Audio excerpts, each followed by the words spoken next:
News on the Hour, sponsored by O'Reilly Auto Parts. I'm Steve Kathan. New moves by President Trump as he doubles down in his trade battle with Canada. President Trump slapped back against Canada's latest tariff on electricity exports to the U.S. by increasing this nation's tariffs to 50% on all steel and aluminum coming into the U.S. from Canada. Trump says Canada must stop what he calls its anti-American farmer tariff and is threatening an increase on tariffs on cars unless Canada drops other tariffs. He says the only thing that makes sense is for Canada to become the 51st state. Allison Keyes, CBS News, Washington. The sell-off on Wall Street today isn't as steep as yesterday's, but the Dow is down 435 points.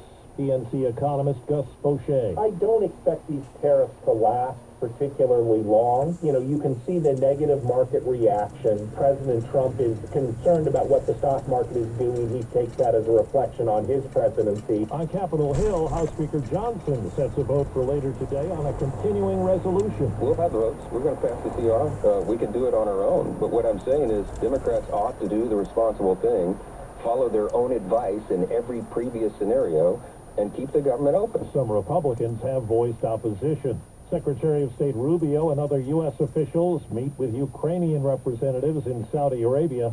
CBS's Jennifer Jacobs is covering. My sources are telling me that they're getting into technical details. They are making progress. I'm hearing a lot of positive signs, and there is a lot at stake here. They have a long list of items that they're hashing through, everything from intelligence sharing to details of a partial ceasefire. All of that is being discussed. 4 people have now been charged in the death of a 5-year-old boy who was killed inside a pressurized oxygen chamber at a medical facility in suburban Detroit back in January. Southwest Airlines rolling out fees for checked bags for the first time in its 54-year history.